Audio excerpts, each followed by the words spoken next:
Hi friends, welcome back to my YouTube channel. ಇವತ್ತು daily ವ್ಲಾಗ್ನ ಮಾಡ್ತಾ ಇದ್ದೀನಿ. ಇದು ಬಂದು ಜಾತ್ರೆ ಹಿಂದಿನ ದಿನದ ವ್ಲಾಗ್. ಇದು ಅಂದರೆ ಶುಕ್ರವಾರದ್ದು ವ್ಲಾಗು. ಬೆಳಗ್ಗೆ ತುಂಬಾ ಕೆಲಸ ಇತ್ತು ನನಗೆ. ಇನ್ನು ದೇವಸ್ಥಾನದ್ದು ಎಲ್ಲ ಕೆಲಸ ಒಬ್ಬಳೇ ಮಾಡಬೇಕಾಗಿದ್ದರಿಂದ ದೇವಸ್ಥಾನದ ಕೆಲಸ ಮತ್ತು ಮನೆ ಕೆಲಸ. ಮನೆ ನಿಮಗೆ ಗೊತ್ತು, ಮಕ್ಕಳಿದ ಮೇಲೆ ಎಷ್ಟು ಕೆಲಸ ಇರುತ್ತೆ ಅಂತ. ಸೊ ಅದಕ್ಕೆ ತೇಜುಗೆ ಇವತ್ತು ಸ್ಕೂಲಲ್ಲಿ ಸರಸ್ವತಿ ಪೂಜೆ ಇತ್ತು. ಅಂದರೆ 10th ಅವ್ರಿಗೆ ಸೆಂಡ್ ಆಫ್ ಪಾರ್ಟಿ ಮಾಡ್ತಾರಲ್ವ, ಅದಿತ್ತು. ಸೊ ಹಾಗಾಗಿ ಇವತ್ತೇನು ಬ್ಯಾಗ್ ಎಲ್ಲ ಏನು ಕೊಡೋಗಿರಲಿಲ್ಲ, ಟಿಫನ್ ಏನು ಕೊಡೋಗಿರಲಿಲ್ಲ. ಸೊ ಅದಕ್ಕೆ ಹೆಂಗಿದ್ರು ಅವಳು ಬೆಳಗ್ಗೆ ಟೈಮ್ ಮಾಲ್ಟ್ ಪೌಡರ್ನ ಕುಡ್ದೋಗ್ತಾಳೆ. ಸೊ ಅವಳು ಇವತ್ತು ಅಮ್ಮ ನೀನು ದೀಪಾವಳಿ ಹಬ್ಬಕ್ಕೆ ಬಟ್ಟೆ ಹೊಲ್ದಿದ್ದಲ್ಲ, ಅದನ್ನು ಹಾಕೊಂಡು ಹೋಗ್ತೀನಿ ಅಂತ ರೆಡಿ ಆಗ್ತಾಯಿದ್ಲು. ತುಂಬಾ ಚೆನ್ನಾಗಿ ಕಾಣಿಸ್ತಾ ಇತ್ತು ಅವಳಿಗೆ. ಈ ಡ್ರೆಸ್ ಬಂದು ನಾನು ಸ್ಟಿಚ್ ಮಾಡಿದ್ದೆ ಅವಳಿಗೆ ದೀಪಾವಳಿ ಹಬ್ಬದಲ್ಲಿ. ಅದಕ್ಕೆ ವೇಲ್ ಇರಲಿಲ್ಲ. ಸೊ ಹಾಗಾಗಿ ವೇಲ್ ಹಾಕಿದರೆ ಚೆಂದ ಅಂದ್ಬಿಟ್ಟು ಮೀಶೋದಲ್ಲಿ ನಾನು ಈ ವೇಲ್ನ ತರಿಸಿದ್ದೆ. ಮತ್ತು ಅವಳ ತಲೆಗೆ ಆಗಲೇ ತೋರಿಸಿದ್ದೆ ಏರ್ಬೋವನ್ನು ಕೂಡ ಮೀಶೋದಲ್ಲೇ ತರಿಸಿದ್ದೆ. 12 ಪೀಸ್ ಬಂದಿತ್ತು ಅದು ಏರ್ಬೋ. ತುಂಬಾ ಚೆನ್ನಾಗಿ ಕಾಣಿಸುತ್ತೆ. ತುಂಬಾ ಡಿಫ್ರೆಂಟ್ ಕಲರ್ಸಲ್ಲಿ ಅವೈಲಬಲ್ ಇದೆ ಅದು. 12 ಪೀಸು ಕೂಡ ಒಂದೊಂದು ಇದರಲ್ಲಿ ಬಂದಿದೆ. ಅದಾದಮೇಲೆ ಅವಳನ್ನ ರೆಡಿ ಮಾಡಿಬಿಟ್ಟು ಟಿಫನ್ಗೆ ನಾನು ಏನು ಮಾಡಿರಲಿಲ್ಲ ಇನ್ನೂ, ಏಕೆಂದರೆ ಅವಳನ್ನ ರೆಡಿ ಮಾಡಿ ಕಳಿಸಿ ಆಮೇಲೆ ಯಾರು ಬಂದರೆ, ಯಾಕೆಂದರೆ ಇವತ್ತು ಜಾತ್ರೆ ಹಿಂದಿನ ದಿವಸ ಆಗಿರೋದ್ರಿಂದ ಸ್ವಲ್ಪ ಮಾವಿನ ಸೊಪ್ಪು ಅದೆಲ್ಲ ಕಟ್ಟೋದೆಲ್ಲ ಇರುತ್ತೆ. ಮತ್ತು ಸ್ವಲ್ಪ ಕ್ಲೀನಿಂಗ್ ಕೆಲಸ ಎಲ್ಲ ಇರುತ್ತೆ. ವರ್ಷ ಇಬ್ಬರು ಅಂಕಲ್ ಬರೋರು ಕ್ಲೀನಿಂಗಿಗೆ. ನನ್ನ ಹಸ್ಬೆಂಡ್ ಏನು ಮಾಡಿದರು ಅಂದರೆ, ಗುರುವಾರ ಹೇಳೋಣ, ಶುಕ್ರವಾರ ಬಂದು ಕ್ಲೀನ್ ಮಾಡಿಕೊಡ್ತಾರೆ ಅಂದ್ಬಿಟ್ಟು ಸುಮ್ಮನೆ ಆಗಿದ್ದಾರೆ. ಪಾಪ ಅವ್ರು ಬೇರೆ ಕಡೆ ಶುಂಠಿ ಹಾಕೋದಕ್ಕೆ ಒಪ್ಕೊಂಡಿದ್ದರಿಂದ ಬರೋದಕ್ಕಾಗೇ ಇಲ್ಲ. ಸರಿ, ಇನ್ನು ನಮಗೆ ಎಷ್ಟಾಗುತ್ತೆ ಅಷ್ಟು ಮಾಡ್ಕೊಳ್ಳೋಣ, ಮಿಕ್ಕಿದ್ದು JCPಲಿ ಮಾಡಿಸೋಣ ಅಂತ ಅಂದ್ಬಿಟ್ಟು ಸುಮ್ಮನೆ ಆದೆ. ಈ ಬ್ಯಾಂಗಲ್ಸ್ ಬಂದುಬಿಟ್ಟು ನಾನು ಒಳನೇಶ್ವರ ಜಾತ್ರೆಲಿ ತಂದಿದ್ದು. ತುಂಬಾ ಚೆನ್ನಾಗಿದೆ, ಮಕ್ಕಳಿಗೆ ತುಂಬಾ ಕಂಫರ್ಟಬಲ್ ಆಗಿರುತ್ತೆ. ಆಮೇಲೆ ಬಂದು ಒಂದು ವಾಚು, ಅದು ಕೂಡ ಇಲ್ಲೇ ಲೋಕಲಲ್ಲಿ ತೊಗೊಂಡಿದ್ದು. ಎಲ್ಲ ಹಾಕ್ಕೊಂಡು ನನ್ನ ಮಗಳು ರೆಡಿ ಆದಳು. ಸೊ ಅವಳು ಸ್ಕೂಲಿಗೆ ಹೋದ್ಮೇಲೆ ನಾನು ಬಂದು ನೀರು ಮತ್ತು ಗಂಜಿನ ಮಾಡಿದ್ದೆ. ಇದು ಮಾಲ್ಟ್ ಮಾಡಿದ್ರಿಂದ ಅದನ್ನು ಕುಡಿದು ಬಿಟ್ಟು ಇನ್ನು ಕೆಲಸನ ಸ್ಟಾರ್ಟ್ ಮಾಡ್ಕೋಬೇಕು. 3 ಜನನೂ ಒಂದೊಂದು ಗ್ಲಾಸ್ ನಾವು ಬೆಳಗ್ಗೆ ಟೈಮ್ ಮಾಲ್ಟನ್ನ ತೊಗೋತೀವಿ.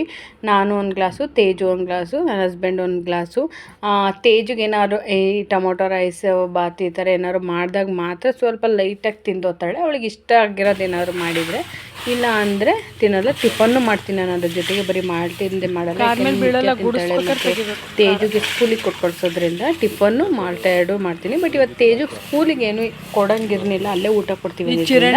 ನಾನು ಏನು ಬೇಗ ಮಾಡಿರಲಿಲ್ಲ. ಆಮೇಲೆ ಅಂಕಲ್ ಬಂದು ಶೀಟ್ ಮೇಲೆ ಇದ್ದಿದ್ದು ಇದನ್ನೆಲ್ಲ ಮರದ ಎಲೆಲ್ಲ ಬಿದ್ದಿರುತ್ತಲ್ವ, ಅದನ್ನೆಲ್ಲ ಕ್ಲೀನ್ ಮಾಡಿ ಮಾವಿನ ಸೊಪ್ಪು ಕಟ್ಟೋಣ ಅಂದ್ಬಿಟ್ಟು ನನ್ನ ಹಸ್ಬೆಂಡ್ ಅಂಕಲ್ ಹೋಗಿ ಮಾವಿನ ಸೊಪ್ಪು, ಬಾಳೆಕಂದು ಅದನ್ನೆಲ್ಲ ತೊಗೊಂಡು ಬಂದರು. ಏಕೆಂದರೆ ನಾಳೆ ಮಾಡ್ಕೊಳ್ಳೋದಕ್ಕಾಗಲ್ಲ, ನಾಳೆ ಬೆಳಗ್ಗೆಯಿಂದನೇ ಅಭಿಷೇಕ ಹೋಮ ಎಲ್ಲ ಇರೋದ್ರಿಂದ ಆಗಲ್ಲ. ಇವತ್ತು ಏನೇನು ಕೆಲಸ ಇದೆ, ಬಾಕಿ ಕೆಲಸ ಎಲ್ಲ ಮುಗಿಸ್ಕೊಳ್ಳೋಣ ಅಂದ್ಬಿಟ್ಟು ನನಗಂತೂ ತುಂಬಾ ಕೆಲಸ ಇತ್ತು. ಅದಕ್ಕೆ ನಾನೇನು ಮಾಡಿದೆ ಅಂದರೆ, ನಿಂಗಿದ್ರು ಅಂಕಲ್ಲು ಬಂದಿದ್ದಾರೆ, ಅವ್ರಿಗೂ ತಿಂಡಿ ಮಾಡಬೇಕು. ನನ್ನ ಹಸ್ಬೆಂಡ್ ಬೆಳಗ್ಗೆನೇ ಕೊಟ್ಬಿಟ್ಟಿದ್ದೆ. ಅದಕ್ಕೆ ನಾನು ಸೋಯಾ ಚಂಕ್ಸ್ ಪಲಾವ್ನ ಮಾಡೋಣ ಅಂದ್ಬಿಟ್ಟು ಸ್ವಲ್ಪ ಜಾಸ್ತಿ ಮಾಡಿಟ್ರೆ ಮಧ್ಯಾಹ್ನಕ್ಕಾಗುತ್ತೆ ಅಂದ್ಬಿಟ್ಟು ಮಾಡ್ಕೋತಾ ಇದ್ದೆ.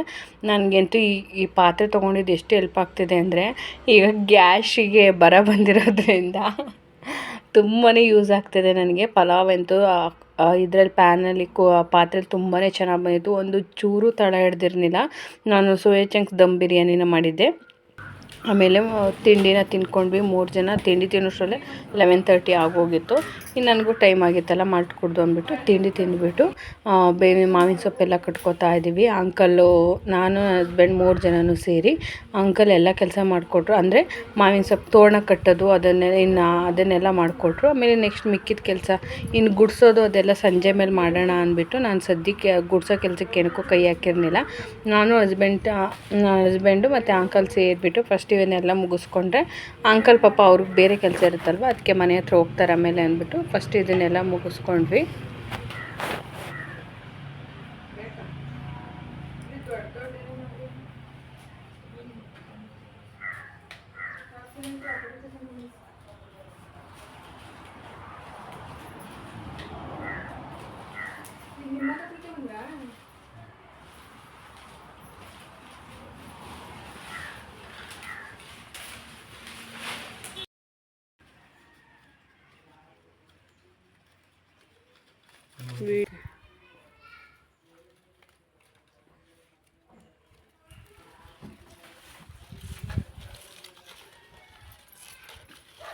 ಫಸ್ಟ್ ಇಷ್ಟು ಇವು ಇವತ್ತು ತೊಳಿಬೇಕು ನೀವು. ಪೂಜೆ ತೊಳಿಬೇಕಲ್ವಾ? ಸಿಗಪುಡಿ ಐತಲ್ಲ, ಸಿಗಪುಡಿ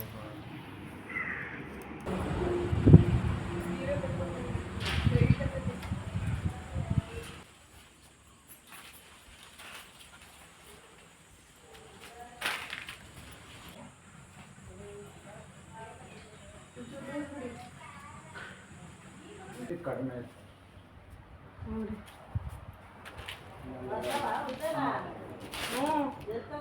ಅಲ್ಲೇ ಶುಕ್ರ 130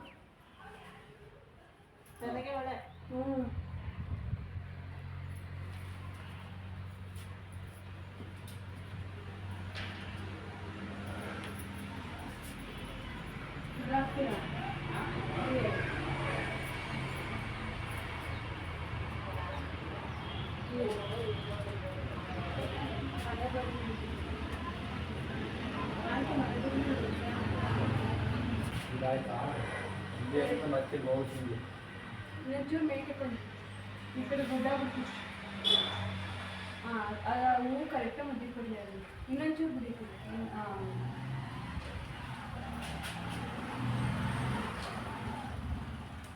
ಆಯ್ತಾ?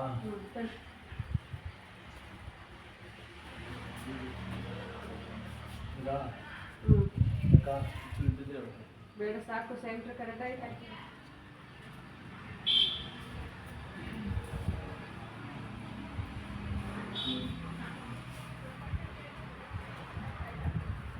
ಇಲ್ಲ ಸರಿ ಬರಲಿಲ್ಲ. ಆಮೇಲೆ ನಾನು ಆ ತೋರಣದ ಇದನ್ನು ಇಲ್ಲಿ ಏಳನೇಶ್ಪುರದ 130 ಸೀರಿಯಲ್ ತಂದಿದ್ದೆ. ತುಂಬಾ ಚೆನ್ನಾಗಿ ಕಾಣಿಸ್ತಾ ಇತ್ತು ಬಾಗಿಲಿಗೆ. ಅದಾದಮೇಲೆ ಅಂಕಲ್ ಹೋದರು, ಆ ಕೆಲಸ ಎಲ್ಲ ಮಾಡಿಕೊಟ್ಟು. ಅದಾದಮೇಲೆ ಸುತ್ತ ಕ್ಲೀನ್ ಮಾಡೋದು, ರೋಡೆಲ್ಲ ಗುಡಿಸ್ಬೇಕಿತ್ತು. ಸೊ ಹಂಗಾಗಿ ನನಗೆ ಅದರಲ್ಲೇ ಟೈಮ್ ಆಗೋಯಿತು. ಏಕೆಂದರೆ ಅವರು ಅಂಕಲರು ಬರ್ತಾರೆ ಅಂತ ಸುಮ್ಮನೆ ಆಗಿದ್ದೆ, ಅವ್ರು ಬರ್ನಿಲ್ವಲ್ಲ. ಸೊ ಹಾಗಾಗಿ ಎಲ್ಲ ಮತ್ತೆ ನನ್ನ ಮೇಲೆ ಕೆಲಸ ಬಿತ್ತು.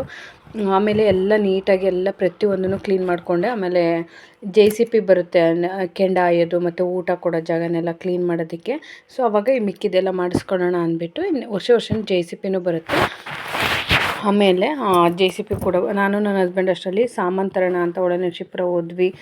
ಮಧ್ಯಾಹ್ನ 4 ಗಂಟೆ ತನಕ ಕೆಲಸ ಎಲ್ಲ ಮುಗಿಸಿ ತೇಜು ಬಂದಮೇಲೆ ತೇಜು ನಿತ್ಯ ಇಬ್ಬರೂ ಮನೇಲಿ ಬಿಟ್ಬಿಟ್ಟು ಲೈಟಿಂಗ್ಸ್ ಬಿಡೋರು ಬಂದರು. ಲೈಟಿಂಗ್ಸ್ನು ಕೂಡ ಮಧ್ಯಾಹ್ನನೇ ಬಿಟ್ಟರು. ಅಣ್ಣ ಬಂದು ಲೈಟಿಂಗ್ಸ್ ಎಲ್ಲ ಬಿಟ್ಟಾದಮೇಲೆ ಒಳನರಸೀಪುರ ಹೋಗಿ ಸಾಮಾನು ಇನ್ನು ಹೋಮದ್ದು ನಾಳೆ ಪೂಜೆದೆಲ್ಲ ಸಾಮಾನು ತೊಗೊಂಡು ಬಂದ್ವಿ. ನಾವು ಬರೋಷ್ಟರಲ್ಲಿ JCB ಕೂಡ ಬಂದಿತ್ತು. ಎಷ್ಟು ಕೆಲಸ ಅಂದರೆ ನಿಜವಾಗ್ಲೂ ಈ ಜಾತ್ರೆ ಮುಗಿಯೋ ಏನು ಗೊತ್ತಾ, ಈಗ ಜಾತ್ರೆ ಬರೋವರೆಗೂ ಕೆಲಸ, ಅದನ್ನೆಲ್ಲ ಕ್ಲೀನ್ ಮಾಡೋದು ಅದು ಇದು ಅಂತ. ಮತ್ತು ಜಾತ್ರೆ ಮುಗಿದ್ಮೇಲೂ ಕೆಲಸ, ಮತ್ತೆ ಅದನ್ನೇ ತೆಗಿಯೋದು, ಮತ್ತೆ ಅದನ್ನೇ ತೊಳೆಯೋದು. ಯಪ್ಪ ಸಾಕು ಅಂತ ಅನಿಸ್ಬಿಡುತ್ತೆ. ಮೇ ಬಿ ಜಾತ್ರೆ ಕಳೆದ್ಮೇಲೆ ವಿಡಿಯೋ ಮಾಡ್ತೀನಿ ಇಲ್ವೋ ನನಗೆ ಗೊತ್ತಿಲ್ಲ, ಏಕೆಂದರೆ ಒಂದು 2-3 ಡೇಸು ಅಷ್ಟು ಕೆಲಸ ಇರುತ್ತೆ. ಇನ್ನು ಪದೇ ಮತ್ತು ಅದೇ ಕ್ಲೀನಿಂಗು ಅದೇ ಎಲ್ಲ ಮಾಡೋದಕ್ಕೆ ಇದಾಗಲ್ಲ. ಆಮೇಲೆ ನನ್ನ ಹಸ್ಬೆಂಡು ಮತ್ತು ಅಂಕಲ್ ಇಬ್ಬರು ಸೇರಿಕೊಂಡು ಇದನ್ನೆಲ್ಲ ಕ್ಲೀನ್ ಮಾಡಿಸ್ತಾಯಿದ್ರು. ಅಷ್ಟರಲ್ಲಿ ನಾನು ಮತ್ತೆ ದೇವಸ್ಥಾನ ಎಲ್ಲ ತೊಳೆದು ಎಲ್ಲನೂ, ಏಕೆಂದರೆ ಮತ್ತೆ ಬೆಳಗ್ಗೆದ್ದು ಒಂದು ಸಲ ಹಂಗೆ ತೊಳೆದು ಬಿಡ್ಬೋದು, ಬೆಳಗ್ಗೆ ಒಂದು ಸಲ ತೊಳ್ಕೊಬಿಡ್ಬೋದು. ಬಟ್ ಇವಾಗ ಒಂದು ಸಲ ನೀಟಾಗೆಲ್ಲ ನಾನು ಸೋಮವಾರನೇ ಎಲ್ಲ ಧೂಳೆಲ್ಲ ಹೊಡೆದು ಎಲ್ಲ ನೀಟಾಗಿ ಕ್ಲೀನ್ ಮಾಡಿದ್ದೆ ದೇವಸ್ಥಾನನ. ಬಟ್ ತೊಳಿಬೇಕಲ್ವ, ಸೊ ಹಾಗಾಗಿ ಪಾತ್ರೆನೂ ಕೂಡ ಮಂಗಳವಾರನೇ ತೊಳೆದಿಟ್ಬಿಟ್ಟಿದ್ದೆ ನನ್ನ ಪುಣ್ಯಕ್ಕೆ. ಇಲ್ಲ ಅಂದರೆ ಜಾಸ್ತಿ ಹೆವಿ ಆಗಿಬಿಡೋದು. ಇನ್ನು ನಿತ್ಯನೂ ಕೂಡ ಆಟ ಆಡ್ತಾಯಿದ್ಲು. ಇನ್ನು ಮಧ್ಯಾಹ್ನಕ್ಕೆ ನೈಟಿಗೆ ಊಟಕ್ಕೆ ಸಾಂಬಾರೆಲ್ಲ ಇದ್ದಿದ್ದರಿಂದ ತೇಜುಗೆ ಅನ್ನ ಮಾಡು ಅಂತ ಹೇಳ್ಬಿಟ್ಟು ನಾನು ಕೆಲಸ ಎಲ್ಲ ಮುಗಿಸ್ಕೊತಾ ಇದ್ದೀನಿ.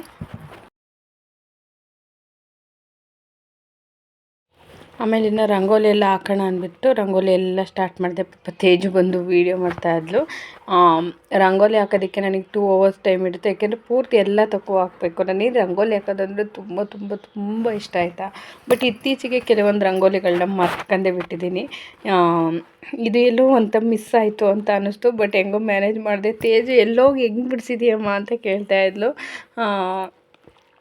ಇದು ನಿತ್ಯ ಬಂದು ಡಿಸ್ಟರ್ಬ್ ಮಾಡೋದ್ರಿಂದ ಅದು ತಪ್ಪಾಯಿತು, ಇಲ್ಲಾಂದರೆ ತಪ್ಪಾಗ್ತಾ ಇರಲಿಲ್ಲ. ಬಟ್ ತಪ್ಪಾಗಿದೆ ಅಂತಲೇ ಕಾಣಿಸ್ಬಾರ್ದು ಯಾರಿಗೂ, ಆ ಥರ ಮ್ಯಾನೇಜ್ ಮಾಡಿಬಿಟ್ಟೆ ಅದನ್ನು. ನೋಡಿ ಎಷ್ಟು ಚೆನ್ನಾಗಿ ಬಂದಿದೆ ಅಂದರೆ ನಂಗೆ ತುಂಬ ಇಷ್ಟ ರಂಗೋಲಿ ಹಾಕೋದು. ಹಬ್ಬದ ಹಿಂದಿನ ದಿನ ಅವಾಗೆಲ್ಲ ಏನು ಮಾಡೋರು ಅಂದರೆ ಸಗಣಿಯಲ್ಲಿ ಸಾರಿಸ್ಬಿಟ್ಟು ಚೆಂದ ರಂಗೋಲಿ ಹಾಕೋರು. ಅವಾಗೆಲ್ಲ ನಾವು ಅಷ್ಟೇ ಯಾವ್ದಾರು ಹಬ್ಬ ಬಂದರೆ ಅಟ್ಟಿ ತುಂಬ ಸಗಣಿಯಲ್ಲಿ ಸಾರಿಸ್ಬಿಟ್ಟು ರಂಗೋಲಿ ಹಾಕ್ತಿದ್ದೆ. ನನಗೆ ಈಗಲೂ ಅಷ್ಟೇ ನನ್ನ ಹಸ್ಬೆಂಡ್ ಎಲ್ಲ ತುಣ್ದಾಕ್ತಾರೆ, ಯಾಕೆ ಸುಮ್ಮನೆ ಆಗ್ತೀಯ ಅಂತಿದ್ರು. ಬಟ್ ರಂಗೋಲಿ ಇದ್ರೇ ಅದೊಂದು ಕಳೆ. ಬೇಕಾದರೆ ನೋಡಿ, ನೀವು ಯಾವ್ದಾದ್ರು ಹಬ್ಬಗಳಿರ್ಬೋದು ಇಲ್ಲ ಏನಾದ್ರು ಮಾಡ್ತಾಯಿದ್ರೆ ರಂಗೋಲಿ ಇಲ್ಲ ಅಂದರೆ ಅದು ಆ ಥರ ಫೀಲೇ ಬರೋಲ್ಲ. ಅದೇ ನೀವು ಏನಾದ್ರು ಹೊಟ್ಟೆ ತುಂಬ ರಂಗೋಲಿ ಹಾಕಿ ಇವ್ರ ಮನೇಲಿ ಏನೋ ಸ್ಪೆಷಲ್ ಅನ್ನೋ ಥರ ಕಾಣಿಸುತ್ತೆ. ತುಂಬಾ ಚೆನ್ನಾಗಿ ಅದೊಂದು ವೈಬ್ ಫೀಲ್ನ ಕೊಟ್ಬಿಡುತ್ತೆ ಆಗ ರಂಗೋಲಿ ಹಬ್ಬದ್ದು ಮತ್ತು ಫೆಸ್ಟಿವಲ್ ಫಂಕ್ಷನ್ ಫೀಲ್ನ ಕೊಡುತ್ತೆ. ಅದಾದಮೇಲೆ ಬಂದು ಎಲ್ಲರೂ ಊಟ ಮಾಡ್ಕೊಂಡ್ವಿ. ಆಮೇಲೆ ಮೆಹಂದಿ ತೇಜುಗೂ ಮತ್ತು ಹಾಕಬೇಕಿತ್ತು. ಆ್ಯಕ್ಚುಲಿ ನಾನು ಯಾವತ್ತೂ ಸ್ಟಿಕ್ಕರ್ನ ಯೂಸ್ ಮಾಡಿಲ್ಲ, ಕೈಲೇ ಮಕ್ಳಿಗೆ ಮೆಹಂದಿ ಹಾಕ್ಕೊಡ್ತಿದ್ದೆ. ಬಟ್ ನೋಡೋಣ ಇದೆಲ್ಲ ತೋರಿಸ್ತಾರಲ್ಲ ಅಂದ್ಬಿಟ್ಟು ಒಳ್ಳೆಯ ಶುಕ್ರದಲ್ಲಿ ಸ್ಟಿಕ್ಕರ್ ತಂದಿದ್ದೆ ಆಯಿತಾ. ವರ್ಸ್ಟ್ ಅಂದರೆ ನಿಜವಾಗ್ಲೂ ಅದು ವರ್ತ್ ಅಂತಲೇ ಅನಿಸಲ್ಲ. ಏನಂದರೆ ಯಾರೂ ಇಲ್ಲ, ನಾನೇ ಬಿಡಿಸ್ಕೋಬೇಕು ಅನ್ನೋರಿಗೆ ಓಕೆ. ಬಟ್ ಅದು ಅದನ್ನು ಕಿತ್ತ ಮೇಲೆ ಫುಲ್ ಕೈಯೆಲ್ಲ ಖಾಲಿ ಖಾಲಿ ಥರ ಫೀಲ್ ಬರುತ್ತೆ ಆಯಿತಾ. ಅಷ್ಟು ಕೈ ತುಂಬ ಮೆಹಂದಿ ಇಷ್ಟಪಡೋರಿಗೆ ಸ್ಟಿಕ್ಕರ್ ಇಷ್ಟ ಆಗಲ್ಲ ಅಂತ ಅನಿಸುತ್ತೆ. ನನಗೇನೋ ವೇಸ್ಟ್ ಅಂತಲೇ ಅನ್ನಿಸ್ತು. ತೇಜುಗೂ ಅಷ್ಟೇ. ಆಮೇಲೆ ನಾನು ಬಳೆ ಹಾಕಿರೋದನ್ನ ಮರೆತುಬಿಟ್ಟು ದೊಡ್ಡ ಸ್ಟಿಕ್ಕರ್ನೇ ತಂದುಬಿಟ್ಟಿದ್ದೆ. ಆಮೇಲೆ ನೋಡೋಣ ಅಂದ್ಬಿಟ್ಟು ಅರ್ಧಕ್ಕೆ ಕಿತ್ತುಬಿಟ್ಟು ಏನೇನೋ ಟ್ರೈ ಮಾಡಿ ಆಮೇಲೆ ನಿತ್ಯಂಗೆ ಸಪ್ರೇಟ್ ಸ್ಟಿಕ್ಕರ್ ತಂದಿದ್ದೆ. ಅವಳಿಗೆ ಸ್ಟಿಕ್ಕರು ಮತ್ತು ಇದನ್ನು ತಂದಿದ್ದೆ ನಾನು. ಏನಂದರೆ ರೆಡ್ ಮೆಹಂದಿ ತಂದಿದ್ದೆ. ಯಾಕೆಂದರೆ ಅವಳಿಗೆ ಗೊತ್ತಿತ್ತು, ಅವಳು ಅಪ್ಪರೋದು ಬಿಡ್ಕೊಳ್ಳಲ್ಲ, ಹಿಂಗೆ ಹಚ್ಚಿದ ತಕ್ಷಣ ಹೋಗಿ ತೊಳೆದು ಬಿಡ್ತಾಳೆ. ಅವಳೆಂತೂ ಅಮ್ಮ ನನಗೆ ಇಲ್ಲಿಗೆ ಮೆಹಂದಿ ಬೇಕು, ಇಲ್ಲಿಗೆ ಬೇಕು ಎಲ್ಲ ತೋರಿಸ್ತಿದ್ಲು. ಕೈ ಪೂರ್ತಿ ತೋಳಿಂದ ಹಿಡಿದು ಪೂರ್ತಿ ಎಲ್ಲದನ್ನು ತೋರಿಸ್ತಾ ಇದ್ಲು. ನನಗೆ ಇಲ್ಲೆಲ್ಲ ಮೆಹಂದಿ ಬಿಡಿಸ್ಕೊಡು ಅಂತ ತೇಜು ಇದು ಮಾಡಬೇಕಾದ್ರೆ. ಬಟ್ ತೇಜದ ಮುಗಿಯೋ ಅಷ್ಟರಲ್ಲಿ ಹೋಗಿ ಮಲ್ಕೊಬಿಡ್ತು. ಸೊ ಅದಕ್ಕೆ ಹೆಂಗಿರೋ ರೆಡ್ ಮೆಹಂದಿ ಒಂದು 2 ಮಿನಿಟ್ಸಲ್ಲಿ ಹತ್ಬಿಡ್ತಲ್ಲ ಅಂದ್ಬಿಟ್ಟು ಬೆಳಗ್ಗೆ ಬಿಡಿಸೋಣ ಅಂತ ಅವಳಿಗೆ ಸುಮ್ಮನೆ ಆದೆ. ಆಮೇಲೆ ತೇಜುಗೆ ಬಿಡಿಸ್ಬಿಟ್ಟು ನಾನು ಸ್ವಲ್ಪ ಹಂಗೆ ಬಿಟ್ಕೊಂಡೆ. ಅದು ಹೆಣ್ಮಕ್ಳಿಗೇನೋ ಒಂದು ಅಟ್ರ್ಯಾಕ್ಷನ್ ಥರ ರೆಡಿ ಆಗಬೇಕು ಅಂತೆಲ್ಲ ಅನಿಸುತ್ತೆ. ಅದು ಹಬ್ಬಗಳಂದರೆ ಹೆಣ್ಮಕ್ಳಾಗಿ. ಈಗ ನಾವು ಚಿಕ್ಕ ವಯಸ್ಸಲ್ಲಿದ್ದಾಗಲೂ ಹಂಗೆ, ಚಿಕ್ಕ ವಯಸ್ಸಲ್ಲಿದ್ದಾಗೆಲ್ಲ ಏನಾರು ಹಬ್ಬ ಬಂದರೆ ಮೆಹಂದಿ ಬಿಡಿಸ್ಕೋಬೇಕು, ಉಗುರು ಬಣ್ಣ ಹಾಕ್ಕೋಬೇಕು, ಚೆನ್ನಾಗಿರೋ ಬಟ್ಟೆ. ಇವಾಗ ಆ ಕೆಲಸ ಆಗಿಲ್ಲ, ಈ ಕೆಲಸ ಆಗಿಲ್ಲ, ಈ ಥರ ಮೈಂಡಿಗೆ ಬಂದುಬಿಡುತ್ತೆ. ಬಟ್ ಅವಾಗ ಹಂಗಲ್ಲ. ಇವಾಗ ನನ್ನ ಮಕ್ಕಳು ಅದೇ ಥರ. ಹಾಗೆ ಹೆಣ್ಮಕ್ಳು ಅಂದಮೇಲೆ ಅದೊಂದು ಫೀಲ್ ಇದ್ದೇ ಇರುತ್ತೆ. ಅದು ಯಾವ ಜನ್ರೇಷನ್ ಚೇಂಜ್ ಆಗಲಿ, ಏನೇ ಅಪ್ಡೇಟ್ ಆಗಲಿ, ಬಟ್ ಇದು ಮಾತ್ರ ಮೇ ಬಿ ಹಾಗೆ ಇರುತ್ತೆ ಅಂತ ಅನಿಸುತ್ತೆ. ಸೊ ಬೇರೆಯವ್ರಿಗೆ ಹೆಂಗೋ ಏನೋ ಗೊತ್ತಿಲ್ಲ. ಬಟ್ ಅದು ನೋಡಿ ಇವಾಗ ಕೀಳ್ತಾ ಇದ್ದೀನಿ. ನನಗೆ ನಿಜ ಅದು ಇಷ್ಟನೇ ಆಗಲಿಲ್ಲ ಸ್ಟಿಕ್ಕರು. ಏಕೆಂದರೆ ಅದು ನೋಡಿ ಅಲ್ಲಿ ಫುಲ್ ಕೈಯೆಲ್ಲ ಖಾಲಿ ಖಾಲಿ ಖಾಲಿ ಥರನೇ ಕಾಣಿಸ್ತಾ ಇದೆ. ನಾನು ಬಿಡಿಸಿದ್ರೆ ಕೈ ತುಂಬ ಬಿಡಿಸ್ಕೊಡಿವೆ. ಅದು ಹೆಂಗೆ ಗೊತ್ತಾ, ಯಾವಾಗಲೂ ಬಿಡಿಸ್ತಾ ಇದ್ದರೆ ಅದು ಇದು ಅನಿಸಲ್ಲ, ಚೇಂಜ್ ಅನಿಸಲ್ಲ. ಶೇಪ್ ಬರಬೇಕು ಹಂಗೆ ಬಿಡಿಸ್ಬಿಡ್ತೀವಿ. ಬಟ್ ಸ್ವಲ್ಪ ರೂಢಿ ತಪ್ಪಿಬಿಟ್ರೆ ಕೈಯೆಲ್ಲ ನಡ್ಕೋದು ಈ ಥರ ಆಗಿಬಿಡುತ್ತೆ ಮೆಹಂದಿ ಹಾಕ್ಬೇಕಾದ್ರೆ. ನಾನು ಚಂದ ಡಿಸೈನ್ ಎಲ್ಲ ಹಾಕ್ತೀನಿ ಮೆಹಂದಿನ. ಬಟ್ ಇವಾಗ ಸ್ವಲ್ಪ ಯಾವುದೋ ಒಂದು ಹಬ್ಬಕ್ಕೆ ಹಾಕೋದ್ರಿಂದ ಸ್ವಲ್ಪ ಕೈಯೆಲ್ಲ ಶವರಿಂಗ್ ಆಗುತ್ತೆ ಮತ್ತು ದಪ್ಪಕ್ಕೆ ಲೈನ್ಸ್ ಎಲ್ಲ ಬಂದುಬಿಡುತ್ತೆ ಅದು. ಓಕೆ ಫ್ರೆಂಡ್ಸ್, ನಾನು ಇಲ್ಲಿಗೆ ವೀಡಿಯೋನ ಎಂಡ್ ಮಾಡ್ತೀನಿ. ನಾಳೆ ಮತ್ತೆ ನಿಮಗೆ ಹೊಸ ವೀಡಿಯೋ ಜೊತೆ ಸಿಗ್ತೀನಿ. ಅಂದರೆ ನಾಳೆ ದೇವಸ್ಥಾನದ ಬೆಳಗಿನ ಪೂಜೆ ವೀಡಿಯೋನ ನಾನು ಹಾಕ್ತೀನಿ. ಇನ್ನು 3 ಡೇಸ್ ಇದೇ ವ್ಲಾಗ್ ಇರುತ್ತೆ ದೇವಸ್ಥಾನದ ಜಾತ್ರೆದು. ನೋಡಿ ತುಂಬಾ ಚೆನ್ನಾಗಿರುತ್ತೆ. ನೈಟ್ ಅಂತೂ ತುಂಬ ವೀಡಿಯೋಸ್ ಮಾಡೋದಕ್ಕಾಗಲಿಲ್ಲ ನನ್ನ ಕೈಲಿ ಎಷ್ಟಾಗುತ್ತೆ ಅಷ್ಟು ಗ್ಲಿಮ್ಸ್ನ ತೆಗೆದಿದ್ದೀನಿ. ಅದನ್ನು ನಿಮ್ಮ ಜೊತೆ ಆ್ಯಡ್ ಮಾಡ್ತೀನಿ. ತುಂಬ ಜನ ಬಂದಿದ್ದರು, ತುಂಬ ಜನ ಬಂದಿದ್ದರು. ಬರದೆ ಯಾರೋ ಬಂದಿಲ್ಲ ಅಂತ ಬೇಜಾರು ಮಾಡ್ಕೊಳ್ಳೋದು ಸೀನೆಲ್ಲ ಏನಿಲ್ಲ. ಯಾಕೆಂದರೆ ಬರಬೇಕು ಅನ್ನಿಸ್ತವ್ರೆಲ್ಲ ಕೂಡ ಬಂದಿದ್ದಾರೆ. ತುಂಬ ಜನ ಬಂದಿದ್ದರು, ತುಂಬಾ ಖುಷಿ ಆಯಿತು. ಆ ವಿಡಿಯೋನ ನಾನು ನಾಳೆ ನಾಡಿದ್ದು ಪೋಸ್ಟ್ ಮಾಡ್ತೀನಿ. ಹಾಗೆ ಇನ್ನೂ ಯಾರೆಲ್ಲ ಚಾನಲ್ನ ಸಬ್ಸ್ಕ್ರೈಬ್ ಮಾಡ್ಕೊಂಡಿಲ್ಲ ಪ್ಲೀಸ್ ಬೇಗ ಹೋಗಿ ಸಬ್ಸ್ಕ್ರೈಬ್ ಮಾಡ್ಕೊಳ್ಳಿ. ಹಾಗೆ ತೇಜುದು ನಂದು ಜ್ಯುವೆಲರಿ ವೀಡಿಯೋ ಹಾಕಿದಾಗ ದುಡ್ಡು ಎಷ್ಟಿತ್ತು ಅಂತ ಹೇಳಲಿಲ್ಲ ಅಂದ್ರಿ. ನಾನು ಖಂಡಿತ ಅದು ಒಂದು ವೀಡಿಯೋ ಮಾಡಿ ಹಾಕ್ತೀನಿ. ನೆಕ್ಸ್ಟ್ ಈ ಜಾತ್ರೆದು ಮುಗಿದ ಮೇಲೆ ನಾನು ವೀಡಿಯೋ ಮಾಡಿ ಹಾಕ್ತೀನಿ ಆಯಿತಾ. Thank you, bye.